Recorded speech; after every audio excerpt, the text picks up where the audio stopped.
Hi everyone, my name is Steven and I'm a field instructor for the University of Wyoming's outdoor program. Today I'm going to be giving you a rundown of everything you need to start your own flies for fly tying and just materials and tools that you need. So fly tying has been around for thousands of years. It started pretty much after we invented hooks with bones or made out of wood. Luckily for us, we have better materials now, which makes it much easier. Um, so I'm just going to be going over everything you'll need to start a fly tying kit. And these materials and tools will make flies like woolly buggers or pheasant tails or hare's ear nymphs. Pretty any standard fly it can make for the most part. So I'll start with the tools. First, I'll start off with the vise. So the first thing you're going to need is a vise, and this is going to be the tool that holds your fly in place. So there's a lot of different vices out there. For starting out, I would recommend just getting a standard C-clamp vise. They're very affordable, they work just fine, and it's all you'll need. In the C-clamp, it just latches onto any table, like so, and it screws up from the bottom. Chances are it'll have one of these little flip things, and that's what will tighten the hook in place right here. If you want to get a little nicer vise, you can get one that rotates, which can be nice for certain flies, but for starting out, you probably don't need that. And once you get your vise, you'll need a bobbin, and this is a very simple tool that holds your thread.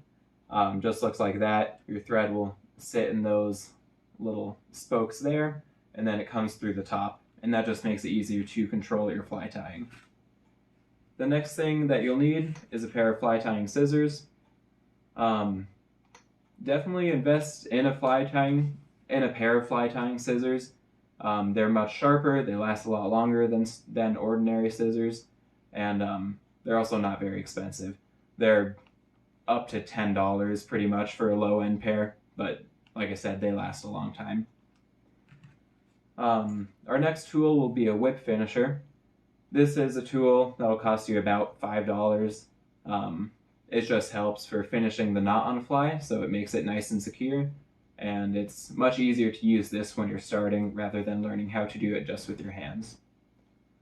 And there's a lot of other tools that you can get, like a deer hair stacker here, or hackle pliers. They're sometimes good for dry flies especially, but you don't really need them to start, especially with these flies.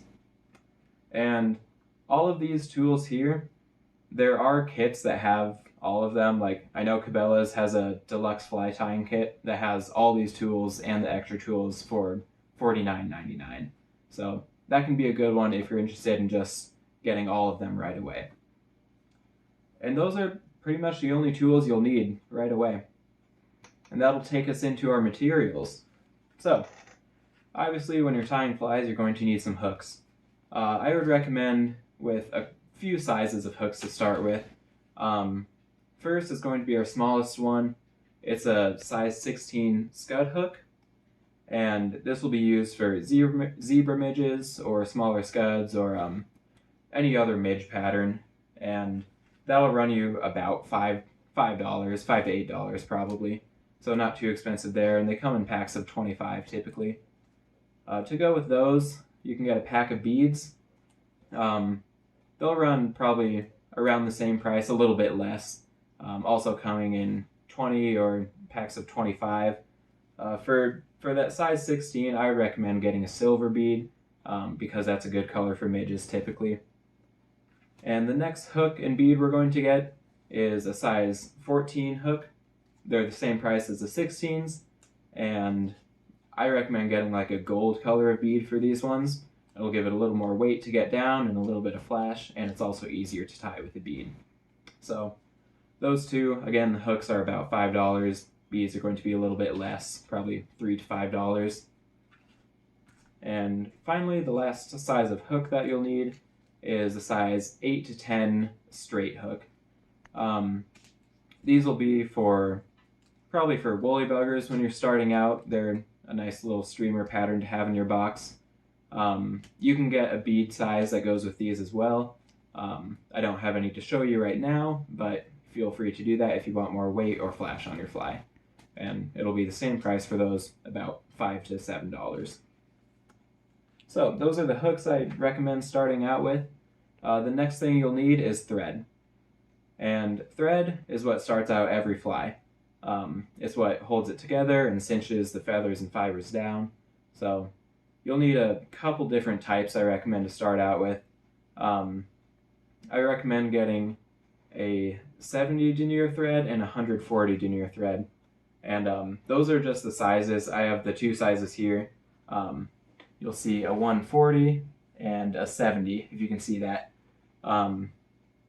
And yeah, those are just good to have whether you're tying streamers or nymphs. It's good to have a couple different sizes. I recommend getting black and brown to start with, but as you get more into fly tying, you can really start mixing those up. The next thing you'll need is dubbing. To start out with, I recommend getting like a natural rabbit or squirrel colored brown dubbing. It's going to run you $3 to $5 typically. So very affordable. That's what makes like hare's ear nymphs or a lot of other nymph patterns, kind of gives it the body of the fly. Another dubbing you can get is like a scud color. This is Ice UV Shrimp Pink. That's a pretty good color that I've discovered. That'll run you about $3 as well. So dubbing is pretty cheap, and like everything else, you can mix up the colors once you get more stuff and kind of experiment with what fish like as you tie more. Then the next thing we need is copper wire. I recommend getting a couple different colors. The silver, I recommend getting a small size, and like the thread spools, you'll see the size at the top. So I recommend getting a small silver size for zebra midges and other midges, and then probably a medium copper wire color, and that'll be good for flies like pheasant tails, hare's ears, the general starting flies. Next thing you'll need, or I recommend getting, is a pheasant tail. You can get these in different colors as well. This one is olive, but you can go natural is typically what I use. That'll be good for pheasant tails and any fly that has a wing case. You can make good wing cases out of these fibers. So I recommend getting one of those. That'll run you a few dollars, maybe $5. So they're all pretty affordable here. To go with that pheasant tail and many other nymphs, you can get peacock herl. This comes in pretty large packs. Like, I still haven't gotten a new pack, and I don't think I've made a dent in this one. So it lasts a long time. It's good to add a little flash to flies, whether it's nymphs or streamers. Just a good all-around strong material that you should have in your fly box. That'll run you about $5, like everything else. The next thing we can do, the next few materials are mainly for woolly buggers, which are good starting flies to make and to have in your fly box. For those, we're going to need chenille, and that's sold in packs about this size typically. It just makes the body of the fly that you wrap around the base of the hook. That'll run you about $3 to $4. Comes in many different colors. For starting out, I recommend getting either a black or an olive color. Next thing you'll need for that fly is marabou, and this is that very fluffy stuff that's on the end of the tail. It has very good movement in the water, it's very durable, and it's just really nice to have in your fly box. I recommend it.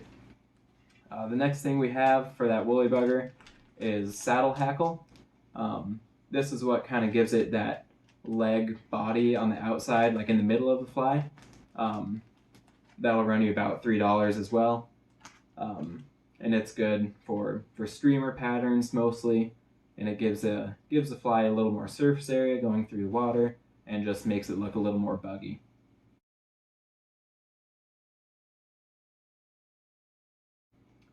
And that is everything I have in my starting kit.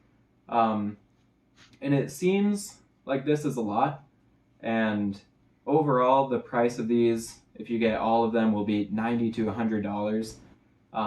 But please don't let that intimidate you at all, because this comes with 75 hooks to start with, and all of the materials to make flies for these hooks. So off the bat, you're spending $100, but you can get 75 flies for $100.